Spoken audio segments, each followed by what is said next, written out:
At 12:47 a.m., a rookie nurse pressed 2 fingers to a soldier's shoulder and felt something the surgeon swore wasn't there. They'd signed the chart, declared him stable, case closed. But his breathing hitched like a warning shot, and beneath the gauze was a hardness that didn't belong in living tissue. Here's the question that should haunt anyone who's ever been told to stay in their lane. When the people above you are wrong, do you stay silent and live with it, or speak up and lose everything? This story isn't just about a missed fragment. It's about how power rewrites truth, how courage leaves receipts, and what happens when 3 U.S. generals walk into a civilian hospital demanding names. Stay with me to the final minute, then hit like and tell me where you're watching from. 12:47 a.m. was only a number on the wall clock. It did not explain the way Emma Wade's fingertips had gone cold against gauze, or why a sedated soldier's breathing had sharpened like a blade the second she touched his shoulder. The room looked calm, clean controlled. It was the kind of calm hospitals sold to families in quiet voices. Stable, resting, monitored. Earlier, it had been anything but. Rain had been falling over Fayetteville in a steady, impatient sheet, turning the streetlights outside Piedmont Sentinel Medical Center into long, watery smears. The ambulance bay glistened under floodlights, and the air smelled like wet asphalt and diesel, and the sharp bite of disinfectant that drifted out every time the automatic doors parted. Inside, the emergency department ran on its own weather. Phones rang. Wheels squealed. A monitor alarm somewhere pitched high and then cut off as quickly as it began, like someone clamping a hand over a mouth. Emma stood at the edge of the nurse's station with a paper cup of coffee she had already reheated once. The lid was loose and the cardboard sleeve had softened from her grip. She did not feel tired in the normal way. She felt hollowed out. 3 weeks as a registered nurse, and the hospital still felt like a language she spoke with an accent. She knew the words, she knew the rules, but everything moved too fast for comfort. Every shift she learned how much she did not know. Her badge hung from her scrubs, the plastic still too clear, the photo still too new. Emma Wade, RN. Underneath, in smaller letters, the hospital logo and the unit assignment. Trauma and emergency. She had asked for it. She had said she wanted the hard cases, the high stakes, the place where decisions mattered. She had pictured herself steady and capable, the kind of nurse who could stand in chaos without shrinking. Tonight, she had already spilled saline across a counter and apologized 3 times to a respiratory therapist who did not look up from his work. She had corrected a medication label after checking it twice, then checked it a 3rd time anyway because her stomach would not unclench until she did. She had watched a family cry at the end of a hallway and kept walking because there had been a blood draw to do and a bed to turn over, and the hospital did not stop for grief. The overhead speaker crackled, then came the voice that made every head turn without thinking. Incoming trauma. Gunshot wound. Male, mid-20s, military. Vitals unstable. 4 minutes out. The nurse beside Emma, a woman named Tasha, who had worked trauma long enough to look bored by it, set her pen down and pushed her chair back. "Here we go," Tasha said not unkindly. Emma's pulse jumped. She set the coffee down and followed Tasha toward the trauma bay. Her shoes stuck slightly to the floor in places where the cleaning crew had not yet dried the tiles. The hospital smelled stronger here, more chemical, the scent of alcohol wipes and bleach layered over the metallic hint that came with blood. It was faint now, but Emma could smell it anyway. She always could. The trauma bay doors were already open. A tech had the bed stripped and ready. A nurse checked the suction canister. Someone snapped on gloves. The room drew breath like a creature preparing to fight. In nursing school, the instructors had called it controlled chaos. Here, it was simply the way things were. People moved fast, but not randomly. There was an order to it that lived in muscle memory and clipped commands. Emma took her position where she was told, near the supply cart, close enough to help, far enough not to break anything. The ambulance arrived with a hard hiss of brakes. The bay doors flew open and the paramedics came in fast, pushing a gurney that rattled over the threshold. Their boots left wet prints on the floor. On the gurney lay a man with a shaved head and mud still clinging to the edges of his uniform. His skin was pale under the harsh lights, lips slightly blue, eyes closed. A cut on his cheek had been wiped clean, but not bandaged. Blood soaked the right side of his shirt, darkening the fabric and spreading toward his rib cage. His right shoulder was wrapped in gauze that had already turned pink at the edges. Oxygen tubing ran beneath his nose, and the paramedic at the head of the bed kept one hand on the patient's jaw, as if holding him to this world by force. Male, approximately 26, paramedic called out, voice rough from shouting over sirens. Single gunshot. Entry right, posterior shoulder, possible exit, anterior chest. Found conscious, then dropped. Pressure 60/40, pulse 130, respirations shallow. We gave fluids, no response. He's crashing. The trauma nurse at the foot of the bed, a man named Collins, snapped into motion. Move him over, he said. On 3, hands slid under the patient. The transfer was smooth. The gurney rolled away. The bed locks clicked. Someone attached leads. The heart monitor sprang to life with a rhythm that sounded too fast, too desperate. Beep, beep, beep like a sprint. Emma watched the soldier's throat flex as he tried to swallow. His skin was clammy. A dog tag chain glinted against his collarbone, catching the overhead light as the bed shifted. It was the kind of detail that stuck small and human in a room that tried to turn people into charts. Then Dr. Mason Grant entered. He did not hurry. He did not need to. The room bent toward him anyway, the way metal leans toward a magnet. He was tall, broad-shouldered, his hair cut short, his sleeves already pushed up as if he had been born ready. He had the calm of someone who had seen worse than this and survived it. His eyes swept the patient, the monitors, the nurses, and took everything in without wasting a blink. Dr. Lila Kang followed, quieter but no less sharp. She was smaller than Grant, with dark hair tucked into a cap, her expression composed as if she kept her emotions in a locked drawer. People moved out of her way without being told. She carried a tablet in one hand and a pen in the other, and her gaze went straight to the wound as if it were a question she intended to answer. Grant stepped to the bedside. Airway, he said. Respiratory moved in. A mask pressed over the patient's face. The soldier's chest rose, then shuddered. His eyes fluttered briefly, unfocused. "Sir, can you hear me?" Collins asked, leaning close. The soldier's lips parted. Something came out that might have been a name. It was lost under the noise of the room. Grant's hands were already gloved. He palpated the chest, quickly pressing, listening, with his eyes to the body's response. Kang checked pupils, then snapped a blood pressure cuff higher up the arm as if the limb itself offended her for failing. Emma's job in that moment was simple. Hand what was asked for. Stay silent. Do not draw attention. Suction, Grant said. A nurse passed it. Grant leaned in, suctioning fluid from the airway as the soldier gagged weakly. Oxygen saturation dipped. The monitor wailed for a second, then steadied as the tube went in. The endotracheal tube slid between vocal cords, confirmed with a quick movement, a practiced certainty. Respiratory secured it. A bag valve mask compressed in steady squeezes. Breath sounds, Kang said. Stethoscope touched skin, left clear, right diminished. Chest X-ray, Grant said. Now. Someone ran. A nurse started a second IV. Another drew blood. Collins called out the meds. Epinephrine. Pain control. Sedation. The words were clipped and fast, bouncing off the walls. Emma held a flush in her hand like a talisman. She watched blood thread through the IV tubing, bright and alive.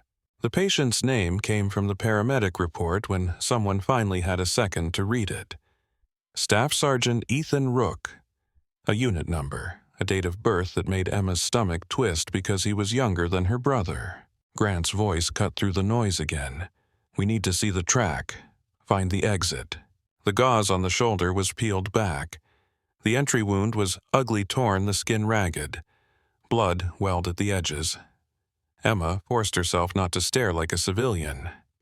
She had seen wounds before, but gunshot wounds were different. They looked less like injury and more like interruption. Kang moved to the chest fingers pressing along ribs.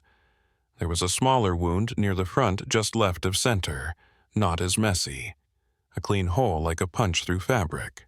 Possible exit, Kang said. Grant nodded once, already anticipating the imaging. The portable X-ray machine rolled in its wheels, squeaking. A tech slid a plate behind Ethan's back with careful speed. Emma watched the tech's hands, how sure they were. The machine beeped. The image came up on a screen in the corner, washed in gray and white ribs like thin ghosts. Grant leaned close, face still, eyes scanning. He did not speak for a moment. Silence stretched, and in that silence the monitor beeping sounded louder. Emma heard her own breath. Then Grant straightened. Through and through, he said. No obvious fragments. Kang's eyes narrowed. She stepped in, took a longer look. She traced the path with her gaze as if following a line on a map. No debris, she agreed. He's bleeding, though. Grant's jaw tightened. The room moved as one. Orders snapped. Someone called the operating room. Someone paged anesthesia. The bed wheels unlocked. Ethan's IV poles rattled as the team surged forward. Emma found herself pushing at the side rail, with Collins adding her strength to the momentum, feeling the bed's weight and the patient's frailty beneath it. As they rolled down the corridor, fluorescent lights strobing overhead, Emma caught glimpses of the hospital passing like a film reel. A janitor paused with a mop, pressing himself to the wall. A woman in a waiting area clutched a phone to her chest and stared. A security guard nodded once to Grant as if saluting. They reached the operating suite. Doors opened. The smell changed cleaner and colder. The OR was bright enough to make skin look unreal. Anesthesia took over the head of the bed. Ethan's body was transferred to the surgical table. The ventilator hissed. The monitors multiplied, each one a different voice telling a different truth. Emma stayed at the periphery where she belonged. She held supplies. She watched Grant and Kang scrub in their hands, moving under running water fingers interlace the ritual steadying. There was something almost military about it. Preparation. Discipline. A readiness that refused to admit fear. Grant's eyes met Emma's for half a second over his mask. Not unkind. Not warm either. It was the look of someone who recognized a new face and filed it away as irrelevant to the outcome. Kang did not look at her at all. Kang looked at the patient and nothing else. Scalpel, Grant said. The first incision opened skin with a neat line. Blood welled. Suction pulled it away. The OR filled with a different kind of noise, quieter but more intense, the soft hum of machines. The clink of metal instruments being placed and replaced. The calm voices that did not rise, did not waver. Emma watched Grant's hands. They were steady in a way that felt almost unfair. No hesitation. No second-guessing. He navigated tissue like he had been born, knowing where every artery hid. Kang stood opposite, eyes fixed, instrument ready, anticipating before Grant asked. They moved together like a unit that had drilled this 1,000 times. The bleeding source was found and clamped. A vessel tied off. A section repaired. Blood pressure crept up. The monitor's frantic beep softened into something that resembled relief. Anesthesiology called out numbers. Grant responded with nods, short acknowledgments, nothing wasted. Emma's palms were damp inside her gloves. She forced herself to stay still. She did not want to be the reason someone had to repeat a command. At one point, Ethan's body jerked slightly under anesthesia, a reflex, and a thin line of sweat formed along his temple. Kang adjusted the drape without fuss. She looked at the wound, then at the monitor. "Stay with us," she murmured, "not for the room, not even for Emma. For the body on the table." Hours in a hospital did not move like normal hours. They folded. They stretched. Time became the space between vitals. When it was done, Grant stepped back, peeling off gloves with a snap. His shoulders loosened. He exhaled through his mask as if finally releasing a breath he had been holding since the ambulance arrived. Kang checked the field again, eyes scanning for anything missed, then nodded once. Closure looked almost delicate sutures placed with an intimacy that did not match the violence of what had happened. The skin came together. Bandages went on. The surgical site disappeared beneath sterile white as if the body's damage could be tidied away. Grant walked to the chart and signed it. The pen strokes were decisive. "Clean exit," he said to the team. "No fragments, no complications. He's stable." It was not arrogance in his tone, not obviously. It was certainty, the kind that made people want to believe. Kang echoed it with fewer words. "He's good." The OR staff moved on. Instruments were counted. Trays were cleared. The next case was already waiting somewhere in the building, another life on the conveyor belt of urgency. Ethan was transferred to a recovery bed, still intubated, still sedated, but his color looked better. His chest rose and fell in regulated rhythm under the ventilator's control. His heart rate slowed, his blood pressure held. Emma walked beside the bed as they pushed him back toward recovery. The corridor lights reflected off the clear plastic tubing.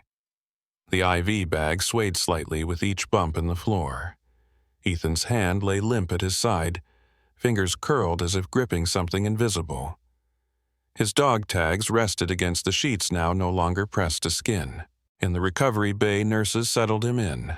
Lines were checked, drips adjusted, vitals recorded. The routine moved like a practice dance. There was comfort in it, the predictability, the sense that this was where danger became management. Grant and Kang stood at the foot of the bed for a brief moment, scanning the monitors as if listening for dissent.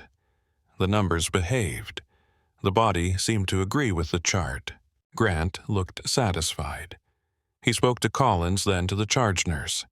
His voice was already shifting toward the next crisis, the next patient. Kang's gaze landed on Ethan's shoulder dressing, lingering for a fraction of a second. Then she turned away. Grant left first. Kang followed. Their footsteps faded down the hall, and the recovery bay's energy softened into a quieter vigilance. Emma remained.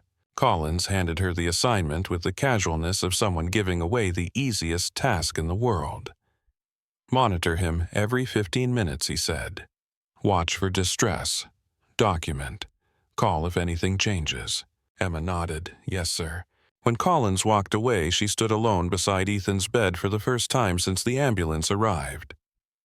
The noise of the trauma bay had drained away, leaving a hush that felt almost unnatural.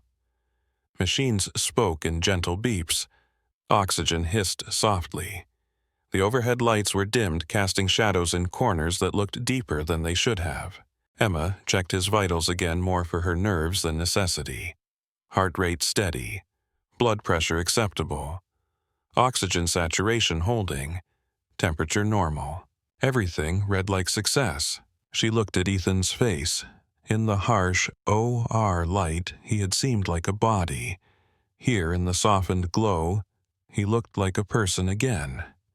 A young man with a faint scar near his hairline, a small freckle on his cheek. His lashes rested against skin bruised by exhaustion. His mouth was slightly open around the tube, taped in place. Emma adjusted the blanket higher, a small gesture, something gentle in a night that had offered him none. She glanced at the shoulder dressing, then at the tubing, making sure nothing tugged. Standard, routine. The kind of tasks she had practiced in labs on mannequins on cooperative patients who could speak. Her hands moved automatically, and for a moment she allowed herself to believe Grant's certainty. Allowed herself to feel that small relief that came when a patient survived. Then she noticed the angle of Ethan's shoulder. It was slightly elevated, pressed into the mattress in a way that would create a pressure spot if left too long. Emma had been taught to reposition to protect skin to keep circulation flowing. She had done it hundreds of times in training. It was basic nursing care, the kind that did not require a surgeon's permission. She slid one hand under his shoulder and the other along the side of his back, preparing to shift him just an inch. The moment her fingers pressed near the dressing, Ethan's breathing changed. It was subtle. The ventilator kept cycling. The monitor kept its steady beep, but the rise and fall of his chest turned uneven, as if his body had tried to pull away from her touch. His jaw tightened. The muscles in his neck stood out under skin. A sound escaped him, not a voice, not even a groan, just a faint involuntary rasp that made Emma's stomach drop. She froze hands still. For a second she did nothing but watch. The tension in his throat eased. The chest rhythm smoothed. The numbers stayed obedient. Emma eased her hands away. The change disappeared as if it had never happened. Her pulse hammered anyway. She leaned closer, eyes on Ethan's face, searching for any clue that she had imagined it. He remained sedated, expression blank, eyelids still. Emma placed her fingertips near the dressing again, gentler this time, using the lightest pressure she could manage. The hitch returned instantly. His chest tightened, breath shallow and sharp, like the body was trying to warn her in a language the machines did not translate. His jaw clenched harder, and the tendons along his neck rose like cords. Emma pulled her hand back as if burned. She stood there staring at her gloves, at the spotless white gauze, at the calm line on the monitor that insisted everything was fine. Her mind searched for explanations that would let her put this away. A reflex, a normal response, a random twitch. But the response had been consistent, precise, linked to one spot. Emma swallowed and stepped closer again, not touching this time, just looking. She studied the dressing's edge, the skin around it. There was a slight swelling that could be normal after surgery. There was nothing obvious, nothing dramatic. Still, her instincts refused to settle. She reached out again, slower now, tracing just beside the bandage, careful not to disturb the wound. The skin felt warm, slightly raised. Then her fingertips met it. Not swelling, not muscle. Something hard beneath the surface, small but unmistakable, as if a pebble had been pressed under the skin and forgotten there. It did not shift under pressure the way tissue should. It pressed back silent and foreign. Emma's breath caught. She looked at Ethan's face as his breathing sharpened again, and in that moment the quiet recovery bay felt less like safety and more like a room holding its breath. Her eyes flicked to the wall clock. 12:47 a.m. Emma's hand hovered above the call button, then moved instead toward the phone on the wall. Emma's fingers hovered over the phone for half a heartbeat, as if the plastic could judge her. The wall beside it was cool under her palm. The recovery bay had gone quiet in the way hospitals did when the worst seemed finished, when the staff scattered to the next fire and the machines were left to keep watch. Ethan Rook lay motionless, ventilator, sighing with steady patience.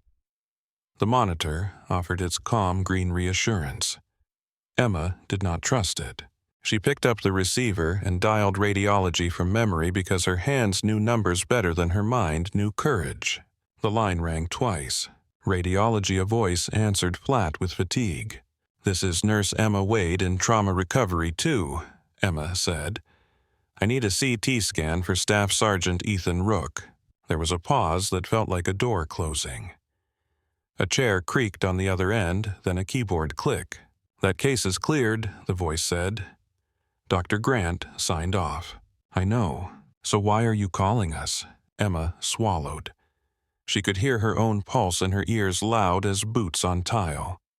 She stared at Ethan's shoulder, dressing the faint shadow of swelling beneath it the way his throat tightened when she touched the spot. "His breathing changes with palpation near the right posterior shoulder," Emma said. "There is a firm, foreign feeling under the dressing, and he reacts even sedated." Another pause, longer. The voice sharpened. "That is not an indication." "It is an assessment," Emma said, "and my assessment is that something is wrong." A sigh, slow and irritated. "You are asking for imaging based on a feeling." Emma closed her eyes for a second and forced herself to stay calm. She could not sound defensive. She could not sound uncertain. Those were the scents predators use to choose prey. I am asking for imaging based on a repeatable response to pressure and a palpable abnormality, she said. I will document. If you need authorization, I will escalate. But I need the scan ordered now. Who is this again? Emma Wade, RN. You are a nurse. Yes. The line went quiet. Emma imagined the person on the other end leaning back, thinking about policy, thinking about who would blame them for a scan that annoyed an attending surgeon. Hold, the voice said. The receiver hummed. Emma stared at the wall clock. The second hand moved with indifferent certainty. She could hear someone laughing softly at the nurse's station, a small sound that belonged to some other night. Behind her, Ethan's chest rose and fell. The ventilator made it look easy. His body felt like it was hiding something sharp. The line clicked back. Dr. Patel wants to know what kind of CT you are requesting. Emma's throat tightened. She had not expected that question either.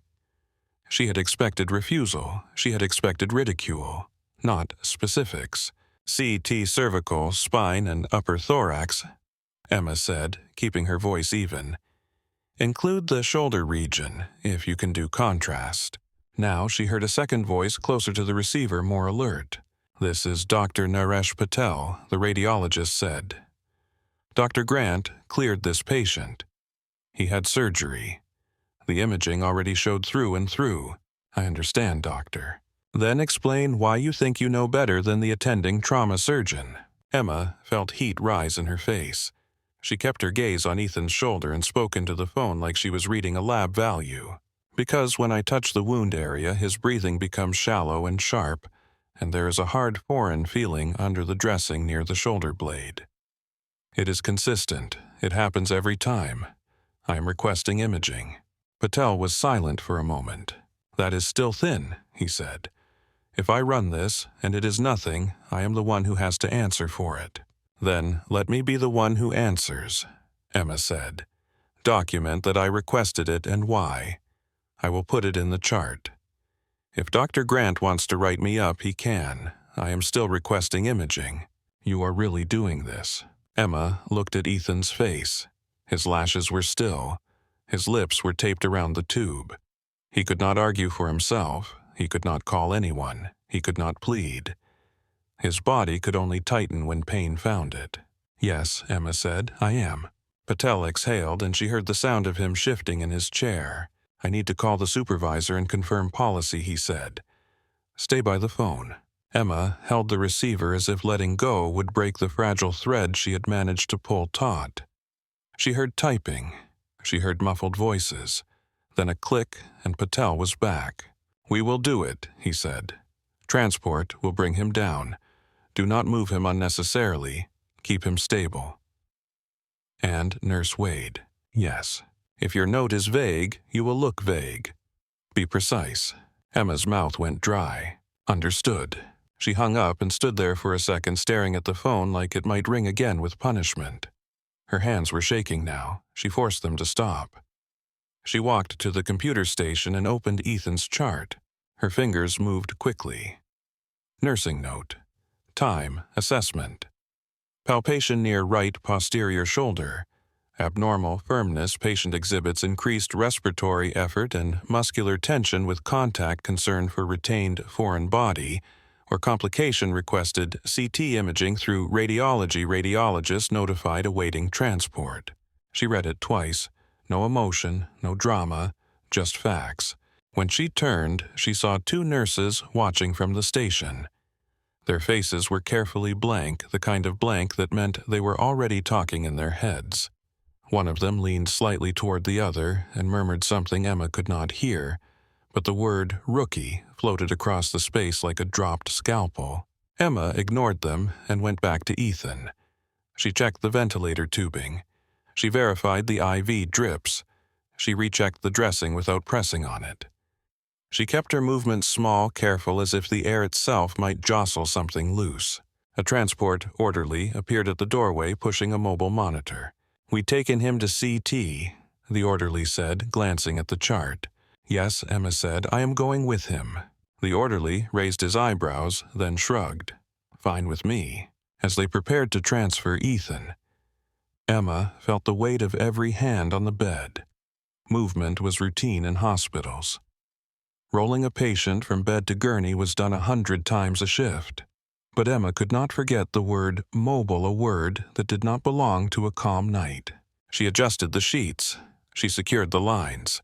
She called for respiratory to accompany, and a therapist arrived with a portable ventilator moving briskly without asking why.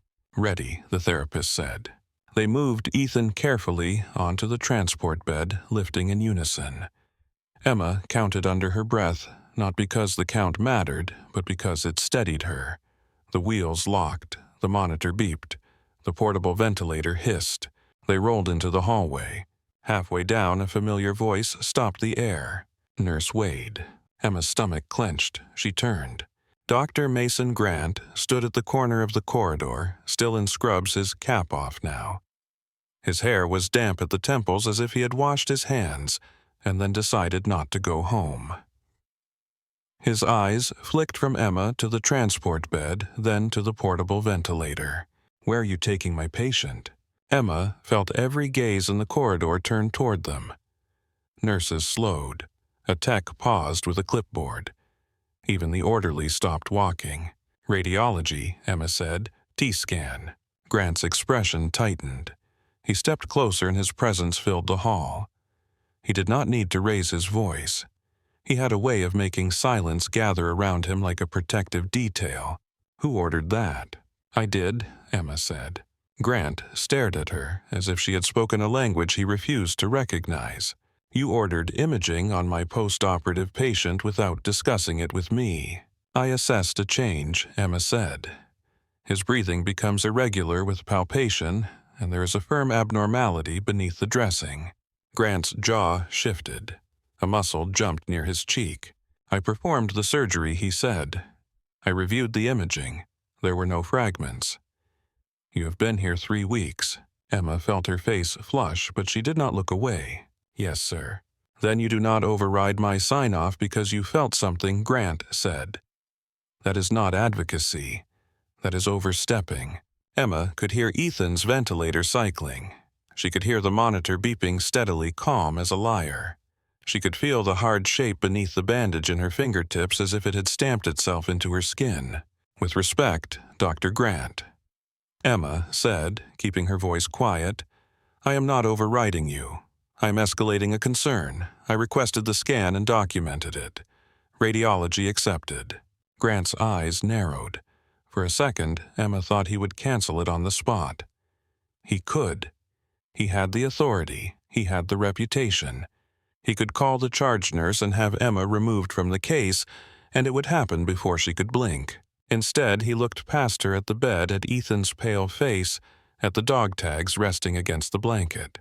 "Fine," Grant said, voice clipped. "Run your scan. When it shows nothing, we will address this." Emma nodded once. "Yes, sir." Grant stepped back, letting the transport pass. His gaze remained on Emma as they rolled away. It was not anger exactly. It was calculation, as if he were deciding what to do with a problem that had learned to speak. The CT suite was colder than the rest of the hospital, cold enough to raise goose flesh under Emma's scrubs. The lighting was different too, more sterile, more unforgiving. The machine itself sat like an enormous white ring, humming softly, waiting. They transferred Ethan onto the CT table. Respiratory adjusted the portable ventilator. Emma stood near the head of the bed, watching the tubing, watching Ethan's face, watching the way his eyelids remained still, while his body gave her no permission to relax. A technician positioned him. The table slid forward with a mechanical whir. Ethan disappeared into the ring. The machine spoke in its own language, a series of clicks and low pulses. The tech's voice came through an intercom calm procedural. "Beginning scan." Emma watched from behind the glass. The radiology room smelled faintly of warmed plastic. A small clock on the wall ticked louder than it should have. Dr. Patel entered behind her, carrying a tablet. He looked tired, but his eyes were awake now, focused in a way that made Emma's skin tighten. He did not speak at first. He stood beside a workstation and brought up the images, scrolling through slices with practiced speed. His finger moved in short, precise motions. His gaze tracked each change like he was following a trail. Emma held her breath without noticing she had done it. Patel stopped scrolling. He zoomed in. He tilted his head slightly, then leaned closer. "There," he said quietly. Emma stepped forward until she was close enough to see the screen. The grayscale anatomy filled her vision bones, bright, soft tissue, darker. Near the cervical spine, just off the edge of a vertebra, a small, bright object gleamed like a spark trapped in meat. It was not large. It did not need to be. "That is metal," Patel said. Emma's throat went dry. Near C6, Patel added, his voice lowering. "It is sitting where it should not be sitting." Emma stared at the image until her eyes hurt. It was real. It existed. The hard thing under the bandage had a shape now, a location, a danger. How Emma whispered, then stopped because the question was pointless. Patel's jaw tightened. He tapped the screen, showing the object's position relative to the spine. He scrolled forward and back, watching how it shifted slightly between slices. "It is mobile," he said. "That is the part I do not like." He reached for the phone on the desk, his movements suddenly brisk. "Page Dr. Grant Patel," said into the receiver. "Now, also page Dr. Kang and anesthesia. We need the OR." Emma turned toward the glass where Ethan lay in the CT ring, still and silent. The staff moved quickly now. The technician slid the table back out. Respiratory stepped in to stabilize hands, sure face tight. A nurse from radiology brought a cervical collar. "Do we have reason to immobilize?" the nurse asked. Patel did not look up from the screen. "Yes," he said. "Put it on." Minimal movement. Emma stepped forward, helping position the collar. Ethan's head was heavy in her hands, a strange intimacy, supporting the weight of a man who had survived bullets, only to be threatened by a shard left behind. She moved carefully as if the wrong angle would change his life forever. Grant arrived, fast shoes squeaking slightly on the CT floor. He came through the door with Kang a step behind him. Grant's face was set controlled, but his eyes went straight to the screen, as if drawn by gravity. Patel turned the monitor toward him. No theatrics, no speeches, just the image. Grant stared. The set of his mouth shifted. Color drained from his face in a way so subtle, Emma might have missed it if she had not been watching him the way prey watched predators. Kang leaned in, eyes narrowing. Her composure held, but something in her gaze fractured a hairline crack. She looked at Emma for the first time that night, as if seeing her as more than a badge. Grant did not speak for a long moment. Then he exhaled a short, controlled breath. "We take him back," he said. Kang nodded once. "Now." They moved Ethan back through the hospital with the collar in place, with hands on the bed rails like anchors. The corridor seemed longer than before. The fluorescent lights felt harsher. Staff stepped aside as the team passed. Emma walked at the head of the bed beside respiratory, watching the ventilator tubing, watching Ethan's face, watching the collars fit. They entered the OR suite again, and the air changed back to that cold, clean intensity. Scrub techs pulled instruments from sterile packs. Anesthesia set up without being asked. Gloves snapped on. Drapes opened like wings. Emma stood just outside the OR doors as Grant and Kang scrubbed in again. Their motions were the same ritual as before, but the energy around them had shifted. The easy certainty was gone. The movements were still controlled, but they carried a different weight, the kind that came from knowing exactly how close the edge was. When the doors closed, Emma was left in the hallway with the sound of the ventilator fading inside and the muted cadence of surgical voices. She waited. Time returned to that strange hospital shape, stretched thin, then folded back on itself. Emma sat in a hard plastic chair, with her hands clasped so tightly her knuckles ached. She stared at the floor, at a scuff mark on the tile that someone had tried and failed to polish out. She listened to the faint hum behind the doors and tried not to imagine metal moving. A nurse she did not know passed, glanced at Emma, and kept walking. A few minutes later, another passed, slower eyes lingering, then gone. Emma could feel the story spreading through the unit without anyone saying it out loud. The rookie ordered a scan. The rookie challenged Grant. The rookie made trouble. Emma kept her gaze on the doors. After what felt like an hour, but might have been 20 minutes, the OR doors opened briefly. A scrub tech stepped out to grab an additional instrument, hands held up, eyes focused. The door swung shut again. Emma's mouth tasted like copper.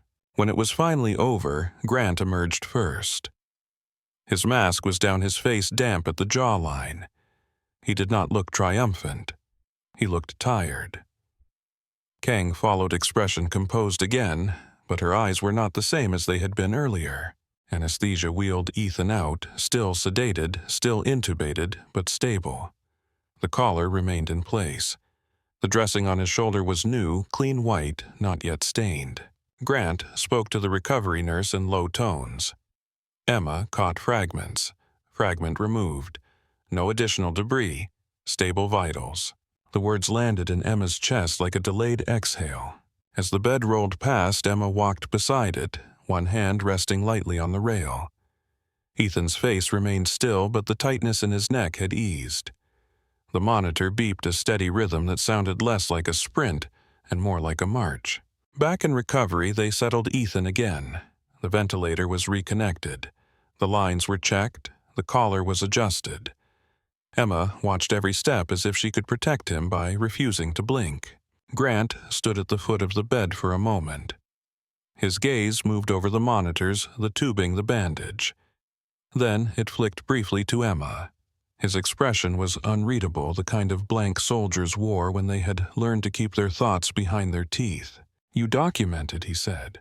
"Yes, sir," Emma replied. Grant nodded once sharp and small, then turned away. Kang followed him out without a word. Their footsteps faded down the corridor again, quieter this time, as if the hospital itself had absorbed the sound. Emma stayed until the recovery nurse told her she could step out. She went to the break room and sat with her hands wrapped around the same coffee she had set down hours earlier. It had gone cold. She drank it anyway. The bitterness grounded her. Outside a narrow window, the rain had eased. The sky was beginning to thin from black to dark gray, the first weak hint of morning pressing against the horizon. Emma stared at it for a long time, then stood and walked back to Ethan's bedside. His vitals held.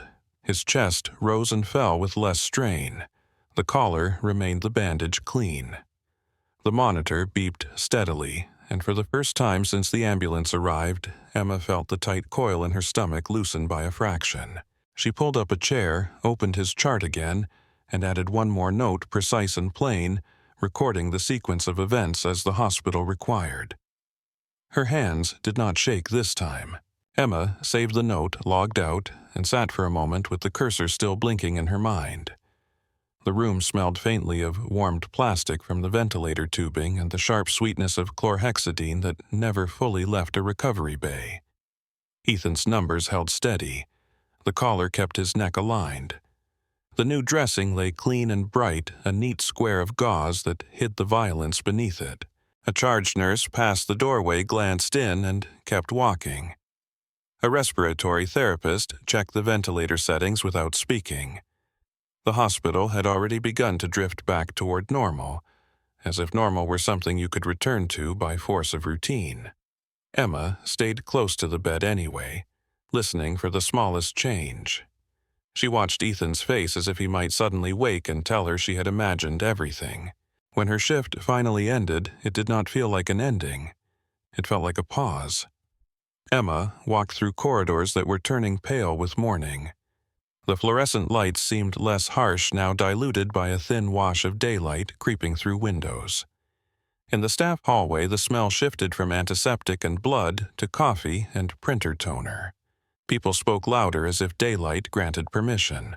Emma moved on instinct more than thought, heading for the locker area to grab her bag, hoping for 5 minutes of quiet. Her scrubs clung slightly at the back of her neck with dried sweat. She had not realized how thirsty she was until she tasted her own breath. She rounded the corner near administration and slowed not because she meant to, but because she heard her name. The administrative conference room door was not closed all the way. The sound of voices slipped through the crack, clean and confident, the kind of voices that belonged to people who had never been told no. Director Cynthia Russell was speaking.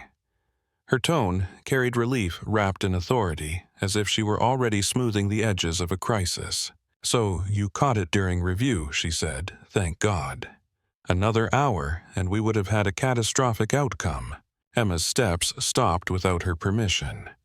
She stood in the hallway, bag strap biting into her shoulder, the carpet muffling her shoes. She told herself to keep walking. She told herself it was not her business. Then she heard Dr. Mason Grant. "That is correct," Director Grant said, voice smooth, almost casual. "Dr. Kang and I were rechecking the initial images. Something did not sit right. We ordered additional imaging and found the fragment near the cervical spine. We brought him back in quickly." Emma felt her stomach drop as if an elevator had started descending too fast. Her mouth went dry. The air around her seemed suddenly too thin. Dr. Lila Kang added, brisk and composed, "We have already discussed tightening our internal review process. We will implement a second read protocol for trauma scans." Director Russell exhaled.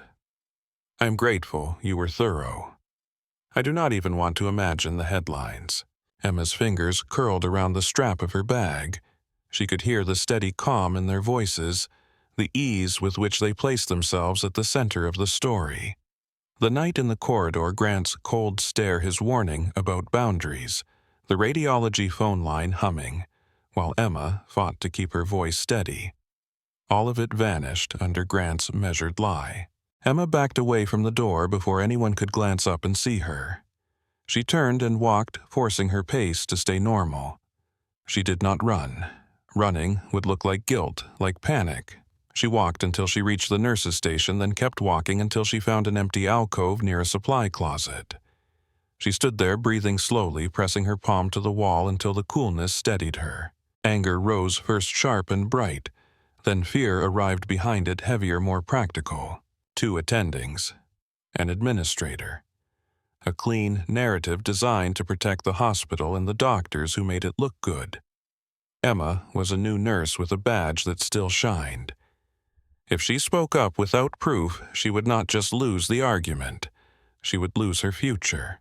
Then she remembered her note. She remembered the timestamp. She remembered Dr. Patel's insistence on precision. Emma walked back to the nurse's station and sat at a computer terminal, shoulders squared, eyes fixed on the screen.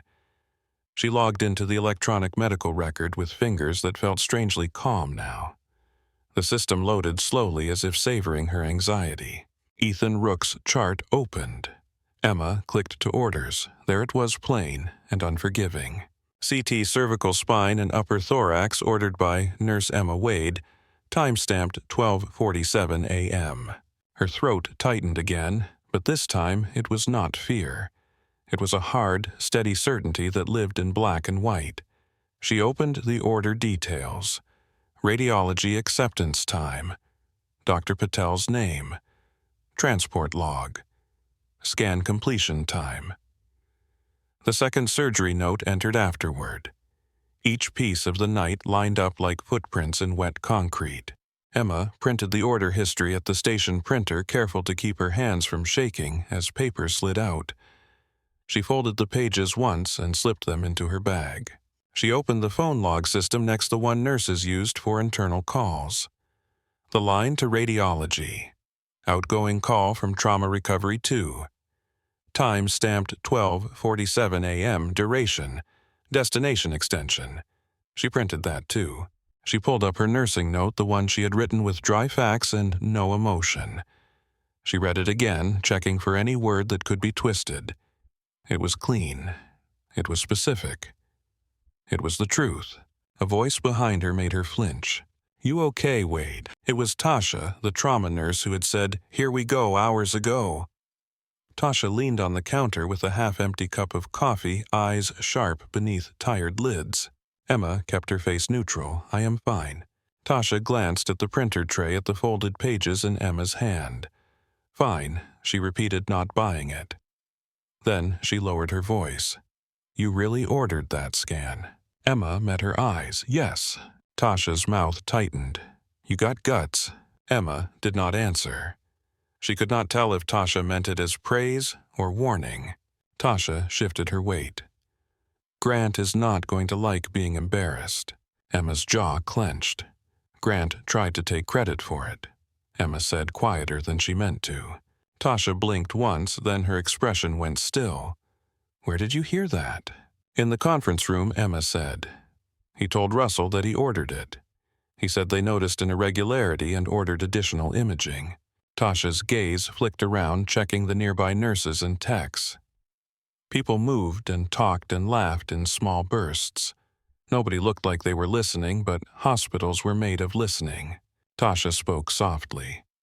You have proof you ordered it. Emma patted her bag. Timestamps. Tasha's face hardened in a way Emma had not seen before. Good, keep it. Do not let anyone talk you out of keeping it. Emma nodded once. Tasha straightened and walked away, as if they had discussed nothing more serious than a shift change.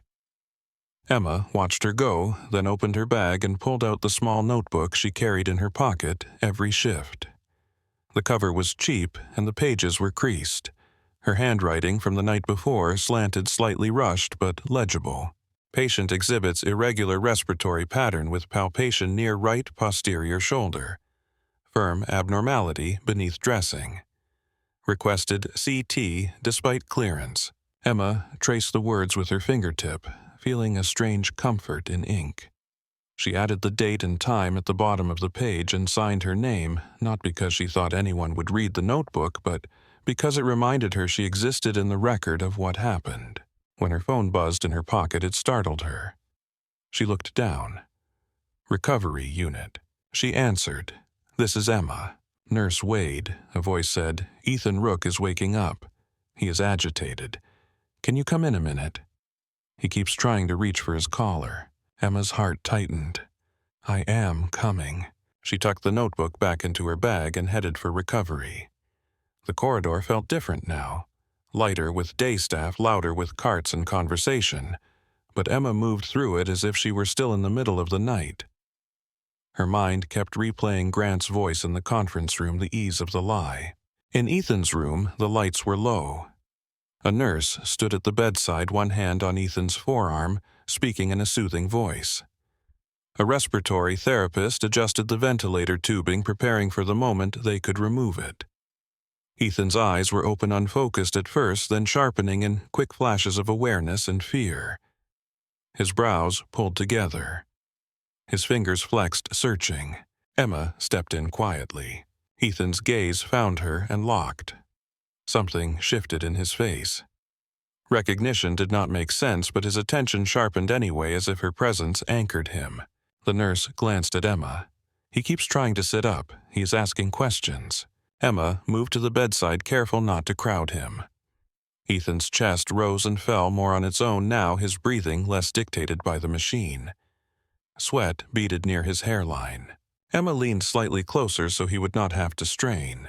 Staff Sergeant Rook, she said, voice calm. You are in the hospital. You are safe. Ethan's lips moved around the tube. A sound pushed out rough and frustrated. The nurse placed a hand on his shoulder, gentle but firm. Easy, she said. You have a collar on. Do not fight it. Ethan's eyes cut to the collar, then back to Emma. His throat worked as if swallowing sand. The respiratory therapist gestured to Emma. We are going to lighten sedation and assess. He is stable. If he keeps breathing well, we can extubate. Emma nodded. She watched Ethan's eyes, watched the fear flicker there, the need to understand. She had seen this look in other patients the moment when pain and confusion collided. Ethan's hand lifted weakly. He pointed to his shoulder, then to his neck. His eyebrows lifted in a silent question. Emma answered without lying and without giving him the whole war in the hallway. You were shot, she said. The first surgery stopped the bleeding. We found a small piece of metal near your neck, so the doctors took you back in and removed it. The collar is to keep you still while you recover. Ethan stared at her. Then his eyes narrowed as if he were sorting her words for something missing.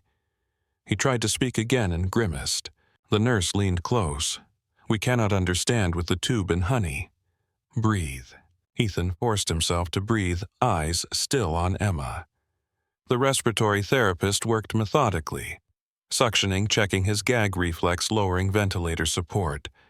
Ethan's breathing held steady. After a few minutes, they removed the tube. Ethan coughed hard, then again, a deep raw sound that shook his body. His face flushed. Tears sprang to his eyes from the irritation. Emma waited until the coughing eased, then offered him a small cup of water with a straw. He sipped carefully, wincing. His voice came out hoarse. "Metal," he rasped, "near my neck." "Yes," Emma said. "Who found it?" he asked. The nurse at the bedside shifted her stance, eyes flicking briefly toward Emma, then away. The room was quiet, except for the monitor. Emma felt the question land like a weight. She could dodge it. She could say the team. She could let the lie settle because it would be easier. It would keep the peace. It would keep her job safe. Ethan watched her carefully, as if he had learned in some other life how to tell when someone was holding back. Emma chose words that were true and minimal. "I noticed something during your recovery assessment," she said. "I requested the scan." Ethan stared at her as if the room had tilted. His throat bobbed. His hands flexed on the blanket. "You," he said, voice rougher now. "A nurse." Emma held his gaze. "Yes." Ethan's eyes shone not with tears now, but with something fiercer. He looked away for a second, staring at the ceiling, then back at her. "They said I was fine," he said. "They believed you were stable," Emma replied. Ethan's jaw tightened. "Stable," he repeated, and his voice carried the weight of the word like a curse. He lifted his hand again, pointing at Emma, then dropping it weakly. "You saved me." Emma felt heat sting behind her eyes. She kept her face calm. "The care plan, the boundary, the professionalism. We did what we needed to do," she said. Ethan shook his head, a small movement constrained by the collar. "It is not we," he said. "It is you." The nurse at the bedside cleared her throat softly and adjusted the IV drip, giving Emma a moment to breathe. Ethan's voice lowered. "Why is a nurse ordering scans?" Emma did not answer immediately. She could not put hospital politics onto a patient's chest while he was still learning how to breathe without a machine. "You focus on resting," she said. "Your job is to heal." Ethan watched her, then gave a slow nod, as if accepting that there were limits to what she could say here. He swallowed again, voice raw. "My chain of command will want details," he said. "They will ask." Emma's stomach tightened. She heard the echo of polished shoes in her imagination, but she pushed it away. She did not let her face change. "Right now," Emma said, "the only detail that matters is that you are safe." Ethan's gaze did not soften. It steadied. "I will remember your name," he said. Emma's throat tightened again. She nodded once. He closed his eyes, exhaustion reclaiming him in slow waves. After she left his room, the hallway seemed louder. Emma walked back to the nurse's station with her bag heavy against her hip. She could feel the paper inside it, the prints and logs, the thin, hard proof that did not care about status. Her shift was over, but she did not go home. She sat at a computer terminal and opened the hospital incident reporting system, the one most staff avoided unless forced. The screen asked for categories and descriptions drop-down menus that made human danger look tidy. Emma filled it in anyway. Patient name. Date. Unit. Description of event. She typed carefully, staying precise. She documented the abnormal response to palpation. She documented the request for imaging and the timestamp. She documented the CT finding of a retained metallic fragment near C6 and the emergent return to the operating room. She attached the order history printout and the phone log printout. She attached her nursing note. In the section asking for additional concerns, Emma hesitated, fingers hovering above the keys. The lie in the conference room sat in her chest like a splinter. She had no recording, no witness willing to sign a statement, only her memory of Grant's voice and Kang's agreement. Memory was soft. Memory could be dismissed. But the record was not soft. The record was already a contradiction. Emma typed one more paragraph, careful and factual. At approximately 7:45 a.m., I overheard Dr. Mason Grant and Dr. Lila Kang in an administrative briefing stating that they ordered the additional imaging after post-operative review. This statement conflicts with the electronic medical record order log showing imaging was requested by nursing at 12:47 a.m. I am reporting this discrepancy due to concern for accurate documentation and patient safety review. She read it twice. She removed any word that sounded like accusation. She kept only what she could support. Her finger hovered over submit. For a moment, she imagined Grant hearing about it. She imagined his expression the way the hallway had gone quiet when he spoke. She imagined her schedule suddenly changing her assignments, shifting to the worst tasks, her name spoken with irritation in rooms she could not enter. Then she remembered Ethan's eyes when he said, "You saved me." Emma clicked submit. The system whirred for a second, then displayed a confirmation number. An email landed in her inbox with the report ID time-stamped, routed to patient safety and quality review. Emma sat back and let herself breathe once slow and controlled. She closed her bag, tightened the strap, and finally stood. Outside, the rain had stopped. The parking lot shimmered with leftover water under the morning sun. Emma walked to her car with the hospital behind her, a building full of bright windows and darker corners, and the confirmation email still glowing on her phone screen like a quiet, unarguable fact. The confirmation email sat in Emma's inbox like a stamped document you could not unwrite. When she woke after 3 hours of restless sleep, it was still there, subject line plain and bureaucratic time stamped with the same precision as her scan request. She stared at it from the edge of her bed phone light, washing her face, and felt the hospital pull at her from miles away. The building had a way of staying under your skin even when you were home. By the time she drove back for her next shift, the sun was up and Fayetteville looked ordinary again. Traffic moved. People bought coffee. A jogger crossed the street near a strip mall without ever glancing toward Piedmont Sentinel Medical Center, as if the lives hanging in that building were someone else's problem. Emma parked in the staff lot and sat in her car for a moment with her hands on the wheel. The steering wheel was warm from the sun. Her hands were cold anyway. Inside, the hospital smelled like morning, bleach and pastries from the volunteer cart, printer paper and cheap cologne. The night shift had thinned out. Day staff filled the corridors, clipped voices trading updates, shoes squeaking with purpose. Emma walked past the elevators and saw Dr. Mason Grant at the far end of the hallway speaking to a resident. He did not look at her. His posture was calm, his expression neutral, as if the last 24 hours had been filed away with the rest of his cases. Dr. Lila Kang passed behind him, carrying a chart. Her gaze skimmed the corridor and moved on. No recognition, no flicker. Emma kept walking. In the patient safety and quality review office on the 3rd floor, the air was different. Quieter carpeted the lights, softer, as if the hospital tried to make accountability feel less sharp. Dr. Henry Sloan sat at a desk that faced a window looking out over a row of pines. He had the kind of face that did not waste emotion. His hair was gray at the temples, his sleeves rolled up, hands resting on a folder. The folder was Emma's incident report, printed and clipped, the attached documents stacked neatly behind it. Sloan read the report without moving much, eyes working down the page in steady passes. When he reached the section about the administrative briefing, his gaze paused. He picked up the order history printout and stared at the timestamp. 12:47 a.m. Then he looked at the phone log. Same time, same direction. He pressed a button on his desk phone. "Get me Director Russell's assistant," he said. A pause. Then patient safety. "How can I help you?" A voice answered. "Tell Cynthia Russell I need her for a briefing at 9:30, Sloan said. "And tell her to bring legal." He hung up, then opened a second file drawer. Inside were thin folders with bland labels, trauma cases retained foreign body post-operative complications. He pulled one, then another, stacking them on his desk like pieces of a machine. The folder edges were worn from use, and that detail mattered. It meant these topics were not rare. Sloan logged into the hospital's case tracking system and searched by provider. Mason Grant, Lila Kang. The system offered a list that scrolled past the visible screen dates and procedure codes and outcomes.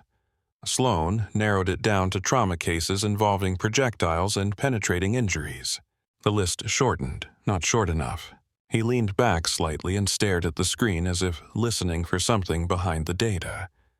Then he clicked into the first case and began reading not just the surgeon's notes but the nursing notes, the radiology impressions, the postoperative vitals.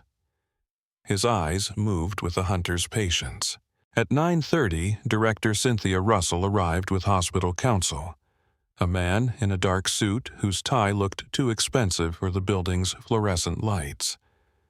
Russell's expression was controlled, professional, her hair perfectly arranged. She carried a tablet and a legal pad as if organization could keep the situation small. Sloan did not offer a seat. He did not need to.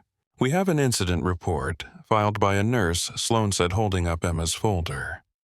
"It concerns an emergent return to surgery after a retained metallic fragment was discovered near the cervical spine." Russell's jaw tightened slightly. "Grant already debriefed me." Sloan slid the order history printout across the desk. "Grant debriefed you incorrectly." Russell looked down. Her eyes moved to the timestamp. She did not react loudly. Her lips pressed together. The lawyer leaned in reading, then straightened. Sloan continued, voice calm. "The nursing request for additional imaging was submitted at 12:47 a.m.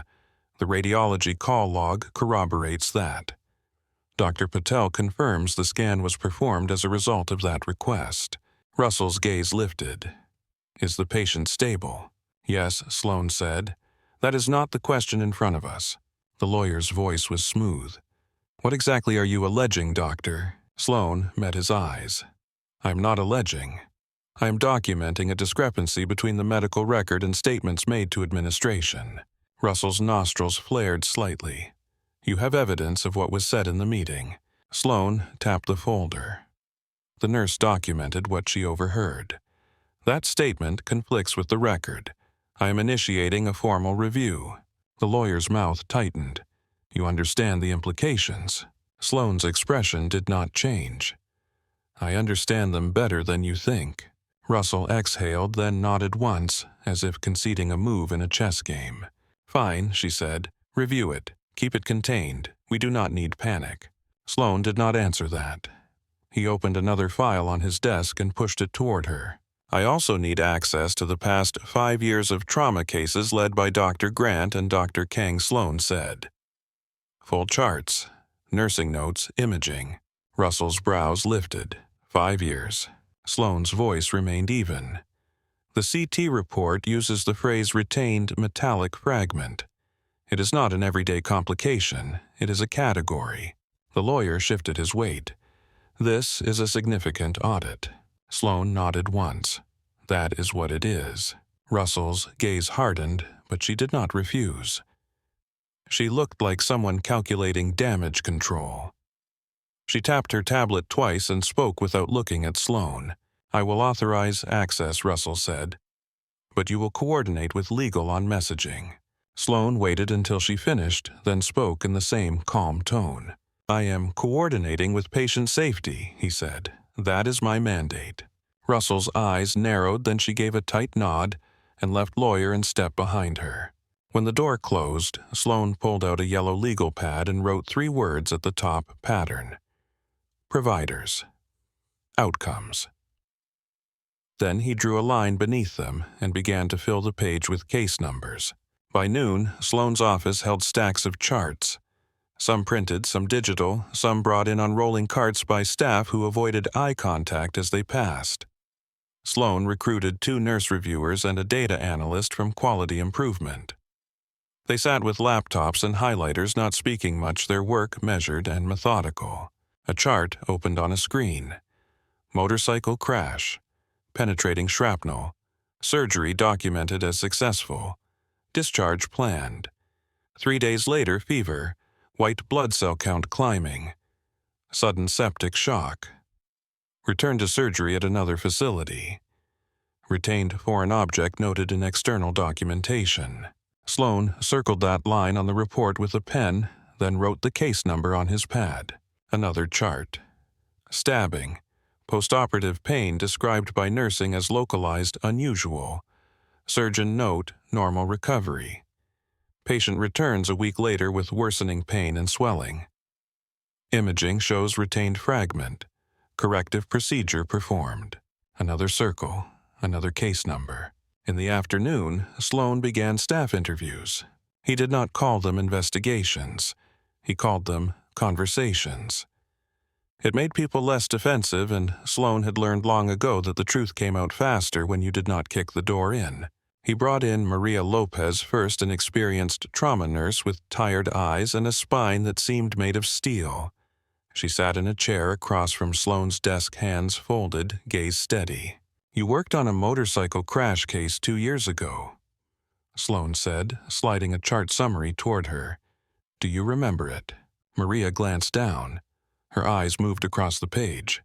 A muscle in her jaw tightened. "Yes," she said. "Tell me what you remember," Sloan said. Maria's fingers pressed lightly into her own palm. "The surgery was fast," she said. "Dr. Grant was in a hurry. He said it was clean."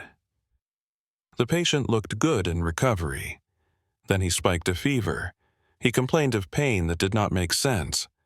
"I remember thinking something was off." "Did you report it?" Sloan asked. Maria's gaze dropped for a fraction of a second. "I wrote notes," I told the resident. The resident told me Grant said complications happen. Sloan nodded as if confirming something he had already seen. "Did you believe it?" Sloan asked. Maria's mouth tightened. "I wanted to," she said. "It was easier." Sloan did not respond with judgment. He simply wrote. Next came David Tran, a surgical tech who had assisted in dozens of trauma cases. He sat with his shoulders hunched, hands clasped, eyes fixed on the table surface. "Tell me about the stabbing victim you worked with last year," Sloan said. David swallowed. "Dr. Kang did that one," he said. She said it was straightforward. "What happened afterward?" Sloan asked. David's voice lowered. The patient kept saying it hurt in one spot, not normal soreness. He kept pointing to the same place. The nurses thought he was anxious. Kang said he was drug-seeking. He got discharged. He showed up at another hospital and they found a fragment on CT. "Did anyone bring that back to Kang?" Sloan asked. David's lips pressed together. The chart note said the other hospital likely misinterpreted the imaging. "That is what I heard." Sloan wrote again. His pen moved steadily, each stroke turning memory into record. Over the next day, more staff came in. Some were defensive. Some were frightened. Some were angry in a way they had never felt safe enough to show. Their stories differed in details but rhymed in shape: a missed sign, a dismissed concern, a confident signature, a complication explained away. Sloan's pad filled with case numbers. The data analyst began building a spreadsheet: procedure type, injury type, postoperative complication, readmission mortality. When the numbers were plotted, the pattern was not subtle. 17 cases flagged for review. 17 instances where the postoperative course included unexplained pain, unexpected infection, sudden neurological symptoms, delayed bleeding. 17 charts where nursing notes contained words like concerned, unusual, not consistent, and surgeon notes contained words like stable, expected, normal. 3 of those cases ended in death. Sloan sat alone at his desk after the reviewers left for the night. The building had quieted. The lights outside his window reflected off the glass, turning the pines into dark silhouettes. Sloan stared at the mortality notes and did not move for a long time. Then he opened a new document and began to write a preliminary report. On the second page, he typed the phrase, "attempted misattribution of clinical escalation."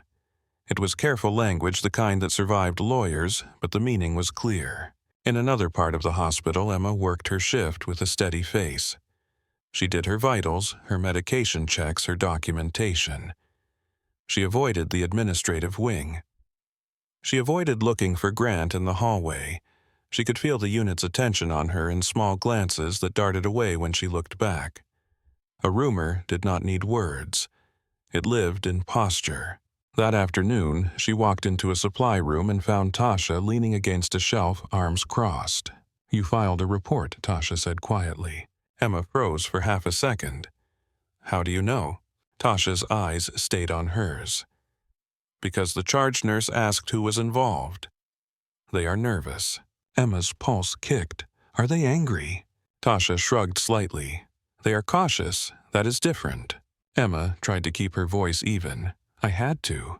Tasha nodded once, like she understood more than Emma had said. "Keep your copies," Tasha added. "Do not rely on the system alone." Emma's fingers tightened around the saline flush she held. "I printed everything." "Good," Tasha said. Then she pushed off the shelf and left, disappearing into the hallway like she had never been there. By the third day, the hospital's mood had changed. It was subtle. Meetings were held behind closed doors. The legal department's lights stayed on later than usual.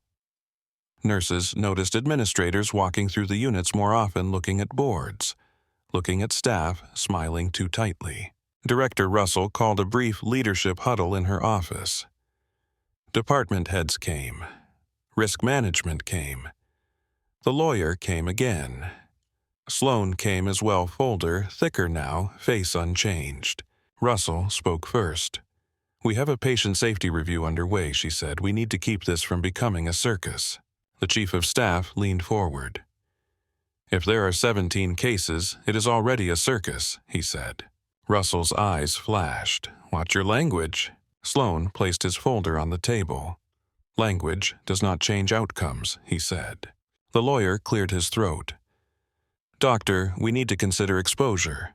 Families, media, board reporting requirements." Sloan's gaze stayed calm. "Consider patients first," he said. "Exposure follows reality." Russell's hand tightened around her pen. "We will not broadcast this," she said. "We will manage it internally." The chief of staff's voice turned hard. "If there were deaths involved, internal management is not enough." Sloan did not raise his voice. "It will not stay internal," he said. "There are mandatory reporting thresholds. There are licensing boards. There are legal obligations. We can do this with control or without it." Russell stared at him, then looked away as if the room itself had become too small. That morning, Ethan Rook's condition continued to improve. He remained in a collar, but his neurological checks were intact. He could move his fingers. He could lift his arms slightly with assistance. His voice was still rough, but his eyes were clear. He asked questions in the crisp, persistent way of someone trained to gather facts. A nurse tried to deflect. Ethan did not accept it. When Emma came in to check his vitals, Ethan watched her closely. "They tell me the surgeons noticed it," he said, voice quieter now but firm. Emma's stomach tightened. She kept her hand steady as she adjusted the blood pressure cuff. "The record shows the timing," Emma said carefully. Ethan's gaze narrowed. "The record shows you," he said. "That is what Dr. Patel told me when I asked." Emma looked up surprised. "Patel spoke to you."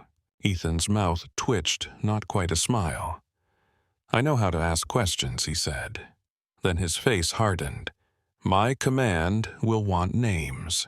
Emma held his gaze. "Your care team is focused on your recovery," she said. Ethan's voice dropped.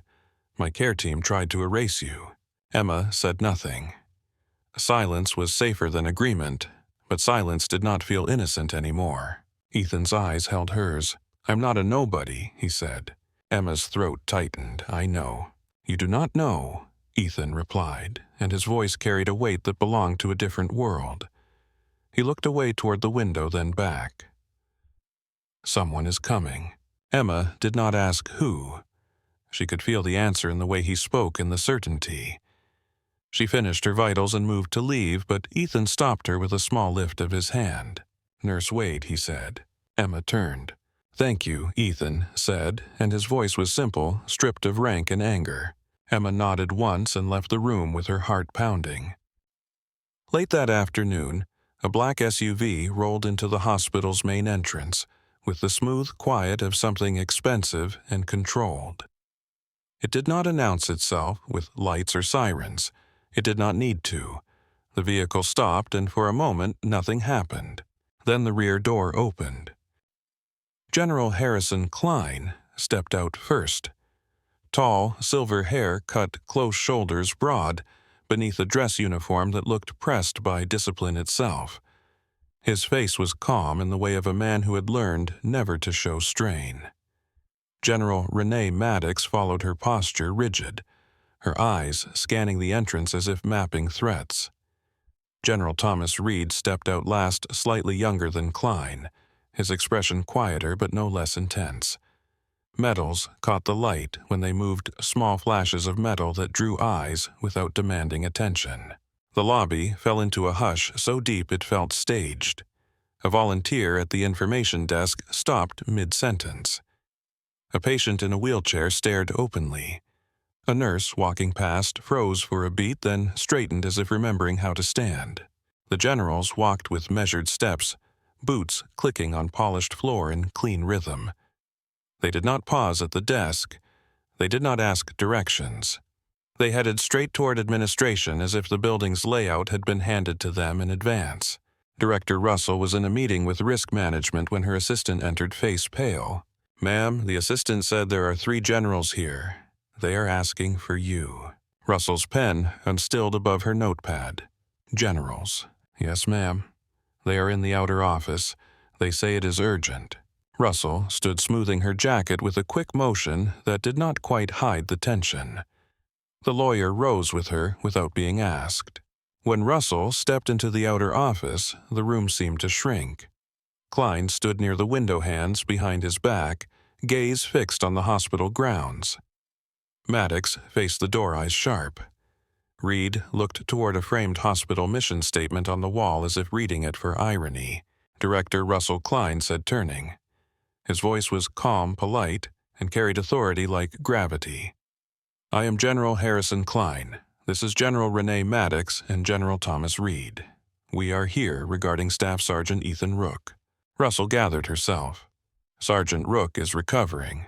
The surgery was successful." Klein's gaze did not change. "Which surgery, Director?" Russell blinked. "The initial procedure was successful, and then there was a follow-up intervention." Maddox stepped slightly forward. "Follow-up is a gentle word." Reed's voice was quieter but cut clean. A metallic fragment was left near the cervical spine, Reed said. "We have been briefed." Russell's throat tightened. "By whom?" "By the patient," Maddox said. "By radiology. By the record. Pick one." Russell glanced toward her lawyer. He offered a tight, practiced smile. "Gentlemen, ma'am," he began, "we appreciate your concern.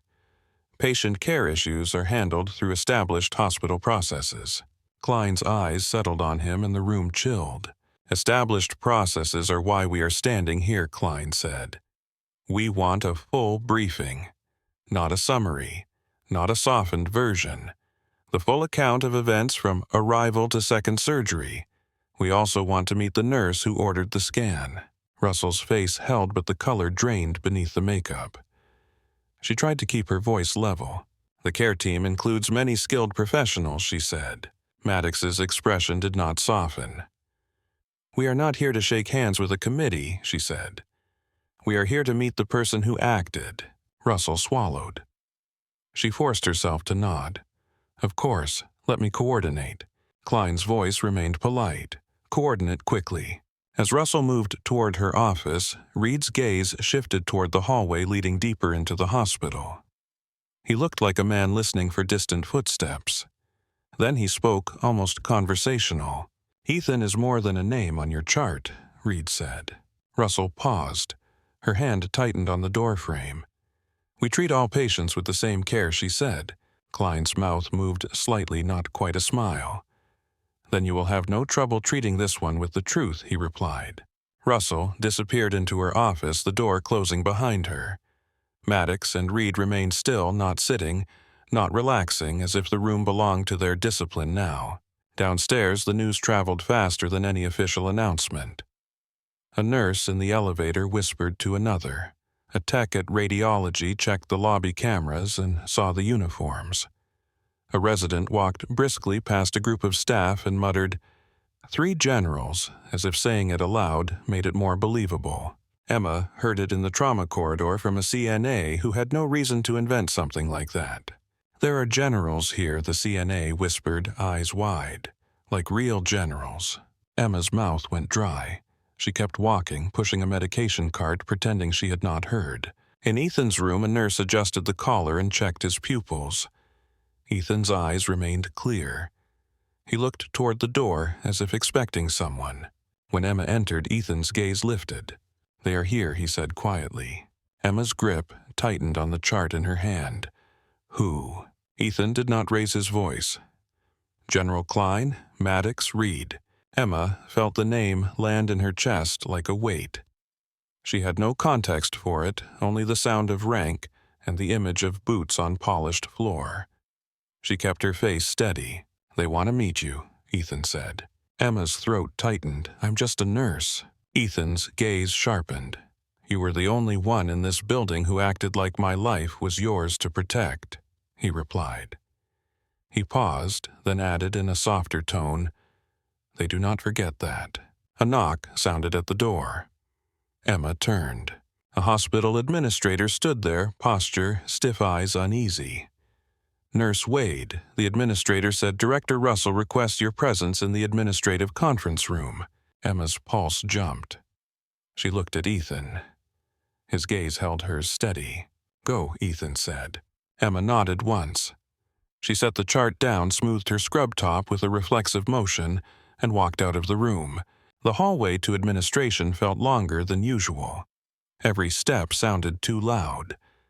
The hospital's normal noise seemed to fade as she approached the doors, as if the building itself was holding its breath. She stopped outside the conference room, hand hovering near the handle, then pushed it open and stepped inside. Emma stepped into the conference room and the air changed. It smelled like polished wood and printer ink, a different world than antiseptic and blood.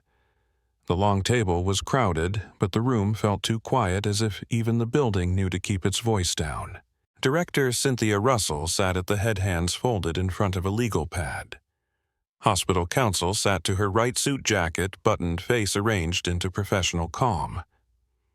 Dr. Henry Sloan sat opposite with a thick folder in front of him, the kind of folder that made the table look smaller. Dr. Mason Grant and Dr. Lila Kang sat near the far end, shoulders squared, expressions controlled. Between them and the door stood 3 figures in dress uniforms, not seated, not relaxed. General Harrison Klein turned first, eyes settling on Emma, as if he had been waiting for the exact moment she crossed the threshold. General Renee Maddox stood with her arms at her sides, gaze steady. General Thomas Reed watched Emma quietly, his attention sharp without being loud. Director Russell cleared her throat. "Nurse Emma Wade," she said. "Thank you for coming. Please have a seat." Emma's feet felt heavy, but she moved to the chair nearest the door and sat with her hands in her lap. Her badge caught the light. She wished it did not. General Klein spoke without raising his voice. "Nurse Wade, you ordered the imaging that identified the retained fragment. Is that correct?" Emma looked from Klein to Sloan to Russell, then back. "Yes, sir." Grant's eyes flicked toward her, then away, as if he had already decided she did not deserve direct contact. Klein nodded once, slow. "Dr. Grant." Dr. Kang Klein said you told Director Russell you identified the fragment during post-operative review. Grant's jaw tightened. "We reviewed the imaging and determined further evaluation was warranted," he said. Sloane's pen moved across a sheet of paper, the sound small but cutting in the silence. Reed spoke softly. "The record does not reflect that sequence." Russell shifted in her chair. "We are here to clarify facts," she said. "This is an internal patient safety review." Maddox's gaze did not soften. Your internal review includes my soldier, she said. Facts are not flexible. Sloan opened his folder and slid several pages across the table. The paper stopped in front of Russell. Order history, phone logs, nursing documentation, radiology report, time-stamped CT results. Sloan's voice was calm, almost bored, as if the truth did not require drama. The imaging request was entered at 12:47 a.m. by Nurse Emma Wade. Radiology accepted after confirmation. Dr. Patel performed the read and identified a retained metallic fragment near C6. The patient returned to surgery after that finding. Russell's eyes moved across the timestamps. The lawyer leaned forward, lips pressed together. Grant stared at the paperwork for a long moment, then lifted his gaze to Sloan. Complex cases create unusual timelines, Grant said. There was urgency. Communication moves fast. Sloan did not blink. Communication is documented, he said. This is not ambiguous. Kang's voice was quiet, controlled. The patient is alive, she said. The outcome was corrected. Maddox stepped closer to the table. Corrected after a nurse insisted, she said. After your team closed the case. Grant's posture stiffened. I have been doing trauma surgery for 20 years, he said, voice tightening at the edges. I have saved more lives than I can count. Klein's expression remained calm. And how many were harmed, doctor? The question landed with no anger in it. That made it worse. Grant's mouth opened, then closed. Sloan slid a second stack of papers forward, thicker than the first. 17 cases flagged for review. Similar patterns. Penetrating trauma, postoperative complications, external documentation of retained foreign material, nursing notes raising concerns that were dismissed. 3 deaths under review. Russell's face drained. The lawyer's hand moved to the edge of the table as if he needed something solid. Kang's eyes narrowed the first visible crack. Those cases were reviewed, she said. Complications are not always negligence. Sloan's tone did not change. That is why we pulled the full charts and conducted interviews. Nurses documented concerns repeatedly. The same phrases appear. Unexplained pain. Atypical vital response. Localized tenderness. Concerns raised. Concerns dismissed. This was not one miss. Grant's gaze snapped to Sloan. You are building a narrative. Sloan met his eyes. I am building a record. Reed finally looked at Grant fully. You claimed credit for what she did, Reed said, nodding slightly toward Emma. Why? Grant's mouth tightened. There was no claim, he said. There was a briefing. Details were condensed.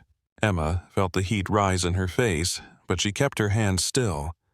Her nails pressed into her own palm. Russell swallowed. Dr. Grant. Dr. Kang, she said, we need an explanation that aligns with the documentation. Grant looked at Russell with irritation. Do you want the explanation, or do you want the optics? The lawyer shifted quickly. Doctor, he said, keep your tone professional. Klein's voice stayed level. Here is what we want, he said. An accurate account. Full cooperation with the safety review. Immediate assurance that this nurse will not face retaliation for reporting a preventable error. The military will coordinate with the patient's advocate and our legal office. We will also be requesting a transfer plan should the patient choose military medical follow-up. Russell nodded too fast. Of course. We support transparency. Maddox's eyes flicked to Emma. Nurse Wade, did anyone discourage you from ordering the scan? Emma drew a slow breath. Radiology questioned the indication, she said. Dr. Grant confronted me in the corridor and told me I was overstepping. Grant's head turned sharply. I was maintaining proper chain of command. Emma met his gaze for the first time in the room. I documented my assessment and escalated concern for the patient, she said. The patient reacted repeatedly to palpation. There was an abnormal firmness beneath the dressing.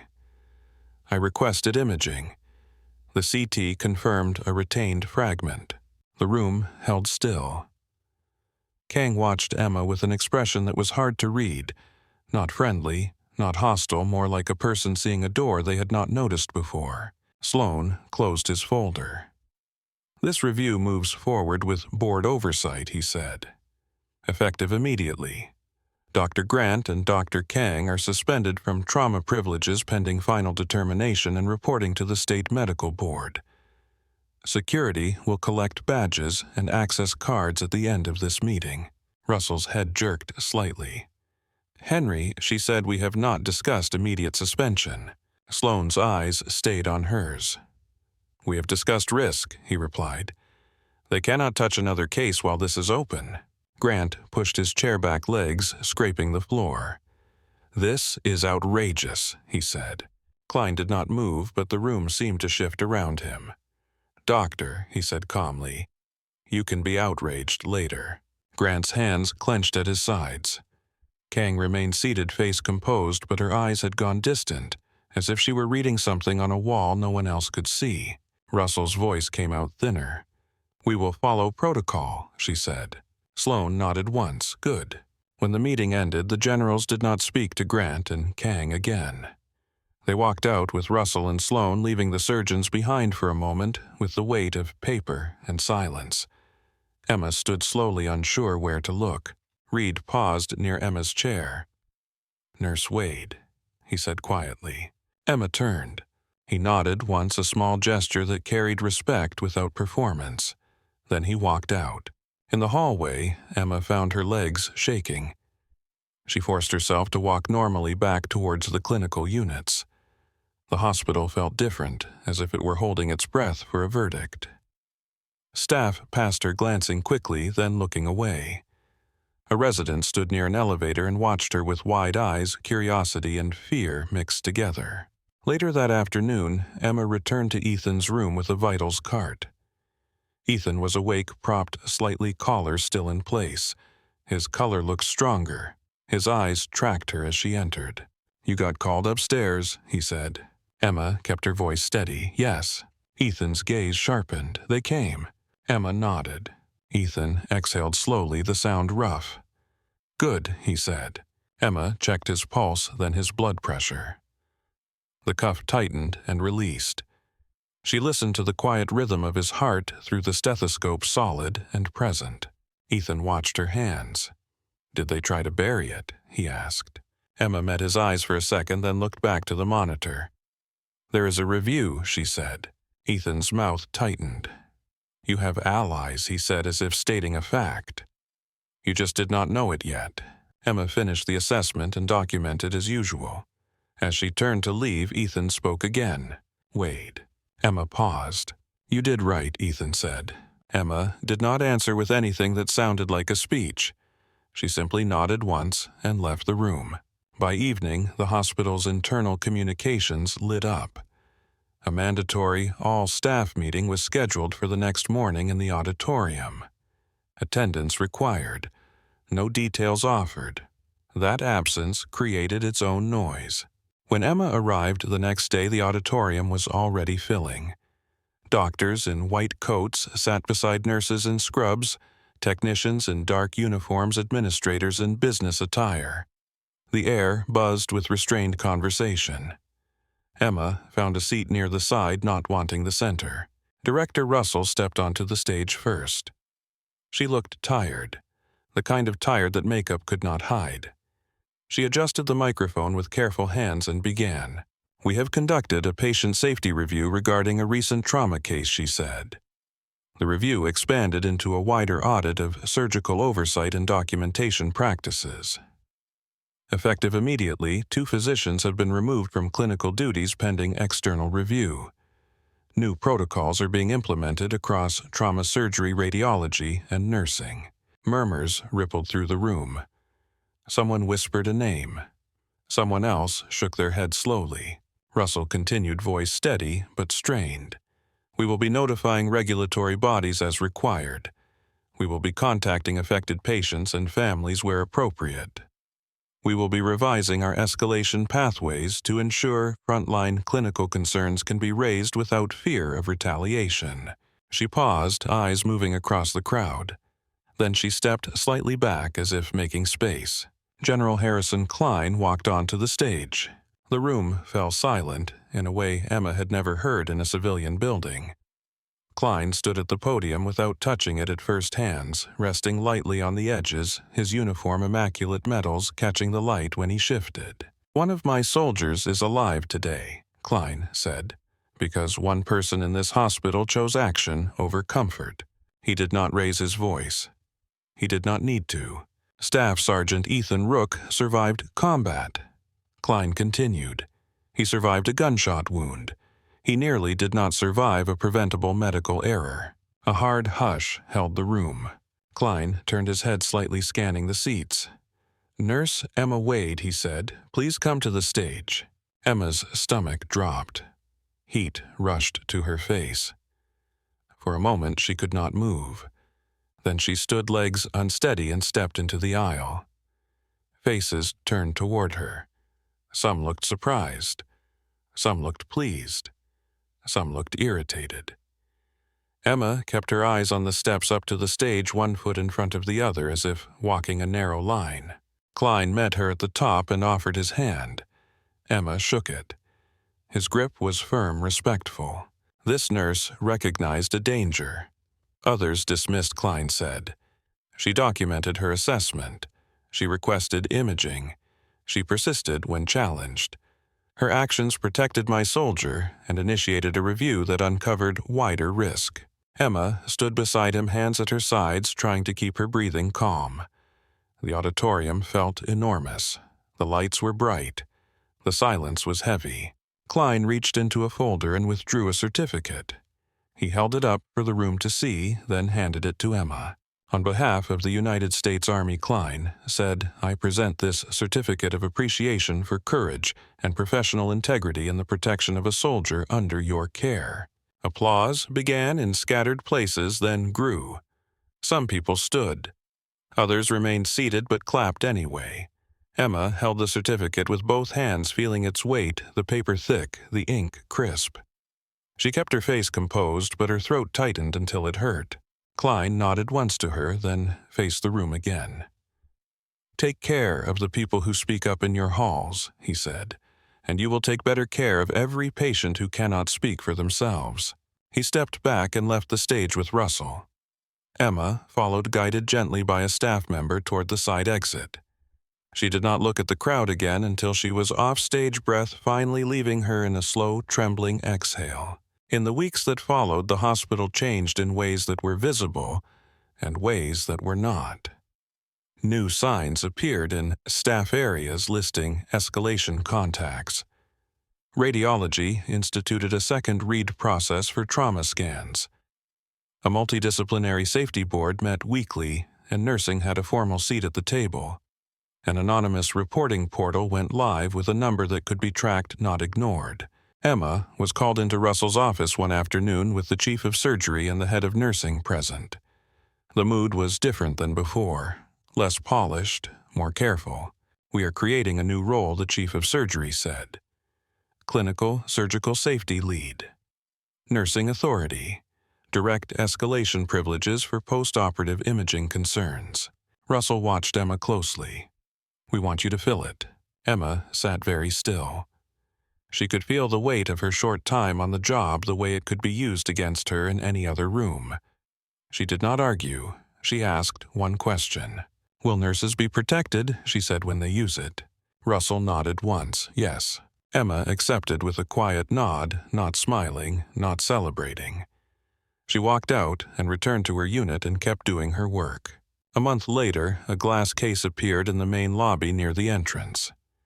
Inside were letters, copies sealed behind panels, names, redacted words left intact. There was a plaque beneath them with simple engraved text that did not try to make the pane pretty. Emma passed it on her way in one morning and stopped without meaning to. She read a letter from a daughter describing a father who never came home. Another from a spouse who had lived with unanswered questions. Another that simply said thank you for telling the truth. The letters were not neat. They were raw and they were real. Emma stood there until the lobby grew crowded around her. Then she moved on. One afternoon, months later, Ethan Rook returned to the hospital without a collar, without a gown, wearing a pressed uniform. He walked slowly not because he had to, but because he had learned the value of not rushing a body that had been close to breaking. He found Emma's office, knocked once, and stepped in when she called out. Emma looked up from a stack of reports. Ethan held a paper cup in one hand and a small bouquet of simple flowers in the other. "You still drink it black," he said. Emma stared at the coffee, then at him, and felt something loosen in her chest. "Yes," she said. Ethan set the coffee down, then placed the flowers in a glass of water he found on the counter, as if the room had always needed them. He glanced at the folder on her desk, labeled with a plain word, "Why?" Emma noticed his gaze. She did not cover it. She did not need to. Ethan sat across from her, posture relaxed, but eyes steady. "You look like someone who does not sleep," he said. Emma's mouth twitched, not quite a smile. "I sleep enough," she replied. Ethan nodded toward the window where the hospital grounds stretched green and ordinary under the sun. "They know your name now," he said. Emma looked at the reports, then at the door, then back at Ethan. The hospital hummed outside her walls, full of people moving fast, full of decisions, full of charts waiting for signatures. Emma lifted the coffee cup and took a sip. The bitterness grounded her. Then she set it down and opened the top report, pen in hand, as the monitor sound from a nearby room pulsed steadily through the hall.